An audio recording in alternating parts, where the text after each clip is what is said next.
High command ಟೀಮಿನ ಲಿಸ್ಟ್ಗಳನ್ನು ಗಮನಿಸೋಣ. ನಾವು ಆರಂಭದಲ್ಲಿ ಸಿದ್ದರಾಮಯ್ಯರ ಲಿಸ್ಟ್ ನೋಡಿದ್ವಿ, ಅದಾದ ನಂತರ DK ಅವರ ಲಿಸ್ಟ್ನಲ್ಲಿ ಯಾರ್ಯಾರಿದ್ದಾರೆ ಅಂತ ನೋಡಿದ್ವಿ. ಈಗ ಕಡೆಯದಾಗಿ very interesting, we are going to break high command ಟೀಮಿನ ಲಿಸ್ಟ್ನಲ್ಲಿ ಯಾರ್ಯಾರ ಹೆಸರಿದೆ. ಸೊ ಪ್ರಥಮವಾಗಿ ಬರೋದು ನಮ್ಮ ರಾಜ್ಯದ ಹೋಮ್ ಮಿನಿಸ್ಟರ್ ಆಗಿದ್ದಂತಹ ಡಾಕ್ಟರ್ ಜಿ ಪರಮೇಶ್ವರ್, ತುಮಕೂರು ಜಿಲ್ಲೆಯಿಂದ. ಇದು ಹೈಕಮಾಂಡ್ ಲಿಸ್ಟ್ನಲ್ಲಿರುವಂತಹ ಪ್ರಥಮ ಹೆಸರು ಡಾಕ್ಟರ್ ಜಿ ಪರಮೇಶ್ವರ್. ಅದಾದ ನಂತರ ಬರೋದು ರೂಪಾ ಶಶಿಧರ್, KGF ಕೋಲಾರ ಜಿಲ್ಲೆ. ಇನ್ನು ಬಿ ನಾಗೇಂದ್ರ ಅಥವಾ ಕಂಪ್ಲಿ ಗಣೇಶ್, ಇಬ್ಬರಲ್ಲೊಬ್ಬರಿಗೆ ಹೈಕಮಾಂಡ್ ಲಿಸ್ಟ್ನಲ್ಲಿರ್ತಕ್ಕಂಥ ಹೆಸರುಗಳಿದು. ಜಿ ಪರಮೇಶ್ವರು, ಅವರಿಗೆ ಯಾವ್ಯಾವ ಇಲಾಖೆ ಸಿಗುತ್ತೆ ಅನ್ನೋದು ಅದು ಬೇರೆ ಚರ್ಚೆ. ರೂಪಾ ಶಶಿಧರು, ಬಿ ನಾಗೇಂದ್ರ ವಾಲ್ಮೀಕಿ ಹಗರಣದಲ್ಲಿ ತಗಲಾಕೊಂಡು ಅದಾದ ನಂತರ ವಿವಾದಕ್ಕೊಳಗಾದವರು, ಅಥವಾ ಕಂಪ್ಲಿ ಗಣೇಶು. UT ಖಾದರ್ ಅವರಿಗೆ ಆರೋಗ್ಯ ಮತ್ತು ಕುಟುಂಬ ಕಲ್ಯಾಣ ಮಂಗಳೂರು ಭಾಗದಿಂದ, ಎಂ ಕೃಷ್ಣಪ್ಪ ಅಥವಾ ಪ್ರಿಯಾ ಕೃಷ್ಣ ಬೆಂಗಳೂರು ನಗರದಿಂದ. ಕೃಷ್ಣ ಭೈರೇಗೌಡ ಕಂದಾಯ ಇಲಾಖೆಯನ್ನು ನಿಭಾಯಿಸ್ತಾ ಇದ್ರು, ಅದೇ ಕಂಟಿನ್ಯೂ ಆಗುತ್ತೋ ಅಥವಾ ಬೇರೆ ಇಲಾಖೆಯನ್ನು ಕೊಡಲಾಗುತ್ತೋ. ಇನ್ನು ಶರತ್ ಬಚ್ಚೇಗೌಡ ಬೆಂಗಳೂರು ಗ್ರಾಮಾಂತರ. ಪ್ರಿಯಾಂಕ್ ಖರ್ಗೆಯ ಹೆಸರು ಕೂಡ ಹೈಕಮಾಂಡ್ ಲಿಸ್ಟ್ನಲ್ಲಿದೆ, ಬೋಸರಾಜ್ ಹೆಸರು ಇದೆ. TB ಜಯಚಂದ್ರ ವಿಶೇಷ ಪ್ರತಿನಿಧಿ, ದೆಹಲಿ ವಿಶೇಷ ಪ್ರತಿನಿಧಿ ಆಗಿದ್ದರು ಈವರೆಗೂ. ಈಗ ಅವರಿಗೆ ಈ ಬಾರಿ ಕ್ಯಾಬಿನೆಟ್ನಲ್ಲಿ ಒಂದು ಮಂತ್ರಿ ಸ್ಥಾನ ಸಿಗಲೇಬೇಕು ಅಂಥೇಳಿ ನೋಡಿ, ಸಿದ್ದರಾಮಯ್ಯನವರ ಸಂಪುಟ ರಚನೆ ಆಗಬೇಕಾದರೂ ಕೂಡ TB ಜಯಚಂದ್ರ ಅವರು ಪ್ರಯತ್ನ ಪಟ್ಟಿದ್ದರು. ಅದಾದ ನಂತರ ಅವರಿಗೆ ಸ್ಪೆಷಲ್ ವಿಶೇಷ ಪ್ರತಿನಿಧಿಯಾಗಿ, ದೆಹಲಿಯ ವಿಶೇಷ ಪ್ರತಿನಿಧಿಯಾಗಿ ಒಂದು ಖಾತೆಯನ್ನು ಕೊಡಲಾಯಿತು. ಸೊ ಈ ಬಾರಿ DK ಸಂಪುಟದಲ್ಲಿ ರಾಜ್ಯದ ಮಿನಿಸ್ಟರ್ ಆಗಬೇಕು ಅನ್ನೋ ಒತ್ತಡ ಇದೆ. ಮಾಡ್ತಾರಾ? ಹೈಕಮಾಂಡ್ ಲಿಸ್ಟ್ನಲ್ಲಿ ಹೆಸರಿದ್ದಾವೆ. ಡಾಕ್ಟರ್ ಜಿ ಪರಮೇಶ್ವರ್ ಪಾಪ ಅವರು ಕೂಡ ಹಠಕ್ಕೆ ಬಿದ್ದವರು. ಕೊಡೋದಾದ್ರೆ ನನಗೆ DCM ಕೊಡಿ, ಇಲ್ದಿದ್ರೆ ಗೃಹ ಖಾತೆ ನೀವೇ ಇಟ್ಕೊಳ್ಳಿ. ಬಿ ನಾಗೇಂದ್ರ ಬಹಳಷ್ಟು ವಿವಾದಕ್ಕೊಳಗಾದಂಥ ವ್ಯಕ್ತಿತ್ವ.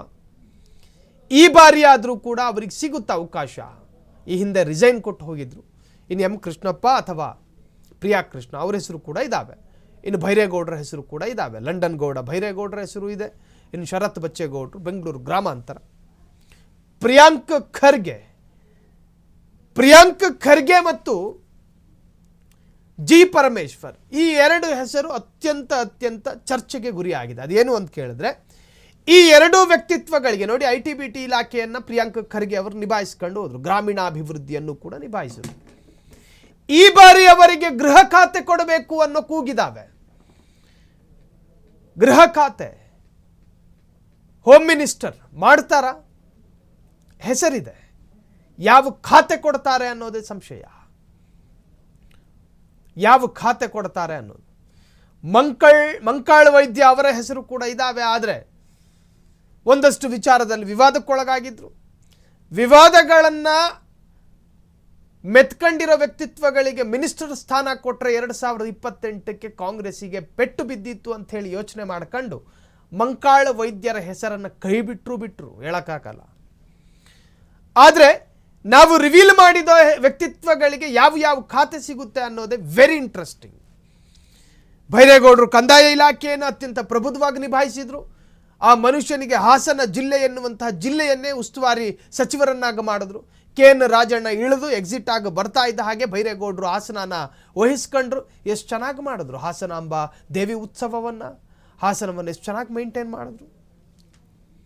ಈ ಬಾರಿ DK ಕ್ಯಾಬಿನೆಟ್ನಲ್ಲಿ ಯಾರ ಬಣ ಅನ್ನೋದಕ್ಕಿಂತಲೂ ಕೂಡ ಯಾವ ವ್ಯಕ್ತಿತ್ವಗಳಿಗೆ ಯಾವ ಖಾತೆ ಅನ್ನೋದೇ ವೆರಿ ಇಂಪಾರ್ಟೆಂಟ್.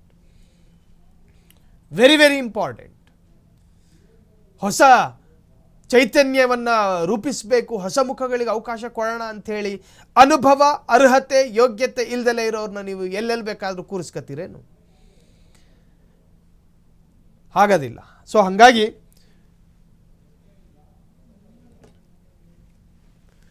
ಈ ಬಗ್ಗೆ ಹೆಚ್ಚಿನ ಡೀಟೇಲ್ಸನ್ನು ಪಡೆಯೋಣ. ನೇರವಾಗಿ ನ್ಯೂಸ್ ಡೆಸ್ಕ್ನಿಂದ ನನ್ನ ಸಹೋದ್ಯೋಗಿ ವಸಂತ್ ಸಂಪರ್ಕದಲ್ಲಿ. ವಸಂತ್, ಈಗಾಗಲೇ ನಾವು ಸ್ಕ್ರೀನ್ ಮೇಲೆ ರಿವೀಲ್ ಮಾಡಿದ್ವಿ ಹೈಕಮಾಂಡ್ ಲಿಸ್ಟ್ನಲ್ಲಿ ಯಾರ್ಯಾರ ಹೆಸರಿದೆ, DK ಬಣದಲ್ಲಿ DK ಲಿಸ್ಟ್ನಲ್ಲಿ ಯಾರ್ಯಾರ್ದಿದೆ, ಸಿದ್ದರಾಮಯ್ಯನವರ ಲಿಸ್ಟ್ನಲ್ಲೂ ಕೂಡ ಯಾರ್ಯಾರ ಹೆಸರಿದೆ ಅನ್ನುವಂತಹದ್ದು. ಸೊ ಈ ಎಲ್ಲ ವ್ಯಕ್ತಿತ್ವಗಳಿಗೂ ಖಾತೆ ಹಂಚಿಕೆ ಆಗುವುದೇ ಆದರೆ ನಿಜಕ್ಕೂ ವೆರಿ ಇಂಟ್ರೆಸ್ಟಿಂಗ್, ಯಾರ್ಯಾರಿಗೆ ಏನೇನು ಸಿಗುತ್ತೆ ಅನ್ನೋದು. ಈ ಬಗ್ಗೆ ಮಾಹಿತಿ ಕೊಡೋದಾದರೆ ವಸಂತ. ನಿಜ. ಒಂದು ಕಡೆ ಡಿ ಕೆ ಶಿವಕುಮಾರ್ ಕ್ಯಾಬಿನೆಟ್ ಸಂಪುಟದಲ್ಲಿ ಯಾರೆಲ್ಲ ಇರ್ತಾರೆ ಅನ್ನುವಂಥ ಕುತೂಹಲ ಇದೆ. ಒಂದು ಕಡೆ ಡಿ ಕೆ ಶಿವಕುಮಾರ್ ಬುಧವಾರ ಪ್ರಮಾಣ ವಚನ ಸ್ವೀಕಾರ ಮಾಡಲಿಕ್ಕೆ, ಮುಖ್ಯಮಂತ್ರಿಯಾಗಿ ಪದಗ್ರಹಣ ಮಾಡಲಿಕ್ಕೆ ಎಲ್ಲ ರೀತಿ ಸಿದ್ಧತೆ ಮಾಡ್ಕೊಳ್ತಾ ಇರುವಂತಹ ಸಂದರ್ಭದಲ್ಲೇ ಒಂದು ಕಡೆ ಸಿದ್ದರಾಮಯ್ಯ ತನ್ನದೇ ಆದಂಥ ಒಂದು ಲಿಸ್ಟನ್ನು ಹಿಡ್ಕೊಂಡು ದೆಹಲಿಗೆ ತೆರಳಿದರೆ, ಮತ್ತೊಂದು ಕಡೆ ಡಿ ಕೆ ಶಿವಕುಮಾರ್ ತಮ್ಮ ಆಪ್ತಬಣದ ಲಿಸ್ಟನ್ನು ಹಿಡ್ಕೊಂಡು ದೆಹಲಿಗೆ ತೆರಳಿರುವಂಥದ್ದು, ಕ್ಯಾಬಿನೆಟ್ನಲ್ಲಿ ಯಾರೆಲ್ಲ ಇರ್ತಾರೆ ಅನ್ನುವಂಥ ಕುತೂಹಲಕ್ಕೆ ಒಂದಷ್ಟು ಈಗಾಗಲೇ ಹೈಕಮಾಂಡ್ ಏನು ನಿರ್ಧಾರ ತೆಗೆದುಕೊಳ್ಳುತ್ತೆ ಅನ್ನುವಂಥ ಕುತೂಹಲ ಇದೆ. ಆ ಕುತೂಹಲಕ್ಕೆ ತೆರೆ ಬೀಳುವಂಥ ಕಾಲ ಸನ್ನಿಹಿತವಾಯಿತಾ ಅನ್ನುವಂಥ ಒಂದು ಪ್ರಶ್ನೆ ಕೂಡ ಉದ್ಭವ ಆಗುತ್ತೆ. ಸೊ ಆರಂಭದಲ್ಲಿ ನಮಗೆ ಸಿಗ್ತಾ ಇದ್ದಂಥ ಒಂದಷ್ಟು ಅಪ್ಡೇಟ್ಸ್ ಮಾಹಿತಿಗಳು ಅಂತಂದರೆ 1+9 ಸೂತ್ರದ ಅಡಿಯಲ್ಲಿ ಬುಧವಾರ ಪದಗ್ರಹಣ ಮಾಡುವಂಥವರು ಒಟ್ಟು 10 ಮಂದಿ. ಅಂದರೆ ಒಂದು ಕಡೆ ಡಿ ಕೆ ಶಿವಕುಮಾರ್ ಮುಖ್ಯಮಂತ್ರಿಯಾಗಿ ಪದಗ್ರಹಣ ಮಾಡಿದ್ರೆ ಅವರ ಜೊತೆಗೆ 9 ಮಂದಿ ಸಚಿವರಾಗಿ ಪ್ರಮಾಣ ವಚನ ಸ್ವೀಕರಿಸ್ತಾರೆ. 1+9 ಸೂತ್ರದಡಿ ಅನ್ನುವಂಥ ಒಂದು ಮಾಹಿತಿ ಸಿಗ್ತಾ ಇತ್ತು. ಆದರೆ ಈಗ ಬರ್ತಾ ಇರುವಂಥ ಅಪ್ಡೇಟ್ಸ್ ಮಾಹಿತಿಯ ಪ್ರಕಾರ 11+11+11 ಈ ಸೂತ್ರದ ಅಡಿಯಲ್ಲಿ ಒಂದು ಕಡೆ ಸಚಿವ ಸಂಪುಟದ ರಚನೆಯ ಒಂದು ಪ್ರಕ್ರಿಯೆ ನಡೆಯಲಿದೆ ಅನ್ನುವಂಥ ಒಂದು ಮಾಹಿತಿ ಇದೀಗ ಲಭ್ಯ ಆಗ್ತಾ ಇದೆ. ಯಾಕಂದರೆ ಫ್ರೀಡಮ್ ಟಿವಿಗೆ ಸಿಕ್ಕಿರುವಂಥ ಅಪ್ಡೇಟ್ಸ್ ಮಾಹಿತಿಯ ಪ್ರಕಾರ 34 ಸಚಿವರ ಲಿಸ್ಟ್ ಔಟ್ ಆಗಿದೆ. ಅದರಲ್ಲೂ 34 ಸಚಿವರ ಕಂಪ್ಲೀಟ್ ಲಿಸ್ಟ್ ಹೈಕಮಾಂಡ್ ಅಂಗಳದಲ್ಲಿ ಇರುವಂಥದ್ದು. ಸೊ ಇದು ಬಿಗ್ ಗೇಮ್. ಅಂದರೆ ಹಳೆ ನೀರು ಮತ್ತು ಹೊಸ ಚಿಗುರು ಈ ಮಿಕ್ಸಿಂಗ್ ಮೂಲಕ, ಅಂದರೆ ಈ ಹಳಬರು ಹಿಂದೆ ಸಿದ್ದರಾಮಯ್ಯ ಸಂಪುಟದಲ್ಲಿ ಯಾರೆಲ್ಲ ಇದ್ದರು, ಸೊ ಅವರು ಕೂಡ ಕ್ಯಾಬಿನೆಟ್ನಲ್ಲಿ, ಅವರಲ್ಲಿ ಕೆಲವರು ಕ್ಯಾಬಿನೆಟ್ನಲ್ಲಿ ಇದ್ದರೆ ಅದರ ಜೊತೆಗೆ ಹೊಸ ಮುಖಗಳಿಗೂ ಆದ್ಯತೆಯನ್ನು ಕೊಡಬೇಕು ಡಿ ಕೆ ಶಿ ಸಂಪುಟದಲ್ಲಿ ಅನ್ನುವಂಥ ಒಂದು ಲೆಕ್ಕಾಚಾರ ಕೂಡ ಹೈಕಮಾಂಡ್ ಅಂಗಳದಲ್ಲಿರುವಂಥದ್ದು. ಯಾಕಂದರೆ ಇವತ್ತು ನಡೆಯುವಂಥ ಒಂದು ಸಭೆ, ಹೈಕಮಾಂಡ್ ಮಟ್ಟದಲ್ಲಿ ನಡೆಯುವಂಥ ಸಭೆ ಬಹಳ ಮಹತ್ವ ಪಡ್ಕೋತಾ ಇದೆ. ಸೊ ಸಿದ್ದರಾಮಯ್ಯನವರ ಲಿಸ್ಟಲ್ಲಿರುವಂಥ ಒಂದಷ್ಟು ಶಾಸಕರುಗಳ ಪಟ್ಟಿ, ಹಾಗೆಯೇ ಡಿ ಕೆ ಶಿ ಲಿಸ್ಟ್ನಲ್ಲಿರುವಂಥ ಒಂದಷ್ಟು ಶಾಸಕರುಗಳ ಪಟ್ಟಿ, ಅಂತಿಮವಾಗಿ ಕ್ಯಾಬಿನೆಟ್ಗೆ ಯಾರೆಲ್ಲ ಇನ್ನಾಗ್ತಾರೆ ಅನ್ನೋದರ ಕುರಿತು ಅಳೆದು ತೂಗಿ ಹೈಕಮಾಂಡ್ ಗ್ರೀನ್ ಸಿಗ್ನಲನ್ನು ಕೊಡುತ್ತೆ.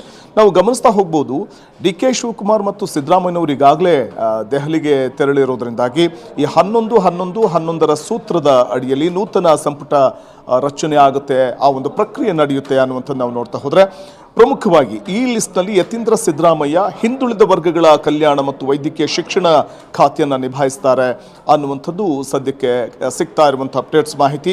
ಹಾಗೆಯೇ ಭೈರತಿ ಸುರೇಶ್ ಅವ್ರಿಗೂ ಕೂಡ ಕ್ಯಾಬಿನೆಟ್ನಲ್ಲಿ ಒಂದು ಕಡೆ ಸ್ಥಾನ ಸಿಕ್ಕರೆ ಅವರಿಗೆ ಸಿಗುವಂಥ ಪ್ರಬಲ ಖಾತೆ ಯಾವುದಿರಬಹುದು ಅಂತ ನೋಡ್ತಾ ಹೋದರೆ, ಇಂಧನ ಅಥವಾ ನಗರಾಭಿವೃದ್ಧಿ ಖಾತೆ, ಬೆಂಗಳೂರು ನಗರಾಭಿವೃದ್ಧಿ ಖಾತೆ ಸಿಗುವ ಸಾಧ್ಯತೆಗಳು ದಟ್ಟವಾಗಿದ್ದರೆ ಎಂ ಬಿ ಪಾಟೀಲ್, ಯಾಕಂದರೆ ಎಂ ಬಿ ಪಾಟೀಲು ಸಿದ್ದರಾಮಯ್ಯನವರ ಸಂಪುಟದಲ್ಲೂ ಕೂಡ ಆದ್ಯತೆಯನ್ನು ಪಡ್ಕೊಂಡಿದ್ದರು. ಕ್ಯಾಬಿನೆಟ್ನಲ್ಲಿದ್ದಂಥವರು ಎಂ ಬಿ ಪಾಟೀಲ್ ಹಿರಿಯ ಅನುಭವಿ ರಾಜಕಾರಣಿ, ಹಾಗಾಗಿ ಎಂ ಬಿ ಪಾಟೀಲ್ ಅವ್ರಿಗೂ ಕೂಡ ಸಂಪುಟದಲ್ಲಿ ಅವಕಾಶ ಸಿಗೋದಾದರೆ ಯಾವ ಖಾತೆ ಸಿಗಬಹುದು ಅನ್ನುವಂಥ ಕುತೂಹಲ ಇದೆ.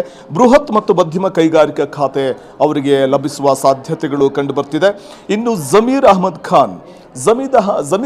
ಖಾನ್ ಅವರಿಗೆ ವಸತಿ ಮತ್ತು ಅಲ್ಪಸಂಖ್ಯಾತ ಕಲ್ಯಾಣ ಖಾತೆ ಲಭಿಸುವ ಸಾಧ್ಯತೆಗಳಿದ್ದು, ರಾಘವೇಂದ್ರ ಹಿಟ್ನಾಳ್ ಅವರಿಗೆ ಕೊಪ್ಪಳದ ರಾಘವೇಂದ್ರ ಹಿಟ್ನಾಳ್ ಮತ್ತು ಬಸವರಾಜ ರಾಯರೆಡ್ಡಿ ಅವ್ರಿಗಂತೂ ಸಿದ್ದರಾಮಯ್ಯ ಆಪ್ತ ಬಳಗದಲ್ಲಿ ಗುರುತಿಸ್ಕೊಂಡಂಥವ್ರು ಇವರೆಲ್ಲರೂ ಎಂ ಬಿ ಪಾಟೀಲ್ ಇರ್ಬೋದು, ಇನ್ನು ಅವ್ರ ಮಗ ಯತೀಂದ್ರ, ಹಾಗೆಯೇ ಈಗ ಒಂದು ಕಡೆ ಬಸವರಾಜ ರಾಯರೆಡ್ಡಿ ಉನ್ನತ ಶಿಕ್ಷಣ ಖಾತೆ ಸಿಗುವ ಸಾಧ್ಯತೆಗಳು ಇರುವಂಥದ್ದು. ಇನ್ನು ಸತೀಶ್ ಜಾರಕಿಹೊಳಿ, ಸೊ ಸಿದ್ದರಾಮಯ್ಯನವರ ಸಂಪುಟದಲ್ಲೂ ಕೂಡ ಅವರಿಗೆ ಸೂಕ್ತವಾದಂಥ ಖಾತೆ ಸಿಕ್ಕಿತ್ತು. ಹಾಗಾಗಿ ಸತೀಶ್ ಜಾರಕಿಹೊಳಿ, ದಿನೇಶ್ ಗುಂಡೂರಾವ್, ಬಿ ಆರ್ ಪಾಟೀಲ್ ಮತ್ತು ಶಿವಲಿಂಗೇಗೌಡ ಅವ್ರಿಗೂ ಆದ್ಯತೆ ಸಿಗುವ ಸಾಧ್ಯತೆ ಇದೆ. ಯಾಕಂದರೆ ಶಿವಲಿಂಗೇಗೌಡ ಅವರು JDSನಿಂದ ಕಾಂಗ್ರೆಸ್ಗೆ ಬಂದಂಥವರು. ಶಾಸಕರಾಗಿರುವಂಥ ಶಿವಲಿಂಗೇಗೌಡಗೆ ಹಾಸನ ಕ್ಷೇತ್ರದಲ್ಲಿ ಕಾಂಗ್ರೆಸ್ ಅನ್ನು ಮತ್ತಷ್ಟು ಪ್ರಬುದ್ಧ ಮಾಡಬೇಕು, ಪ್ರಬಲ ಒಂದು ಸಂಘಟನೆ ಮತ್ತು ಪಕ್ಷವನ್ನು ಬಲಪಡಿಸಬೇಕು ಅನ್ನುವಂಥ ಕಾರಣಕ್ಕೆ ಶಿವಲಿಂಗೇಗೌಡಗೂ ಸಂಪುಟದಲ್ಲಿ ಆದ್ಯತೆ ಸಿಗುವ ಸಾಧ್ಯತೆ ಕಂಡು ಬರ್ತಾ ಇದೆ. ಸಾಹಿಲ್, ಥ್ಯಾಂಕ್ ಯು ವಸಂತ್ ತಮ್ಮೆಲ್ಲ ಡೀಟೇಲ್ಸ್ಗೆ.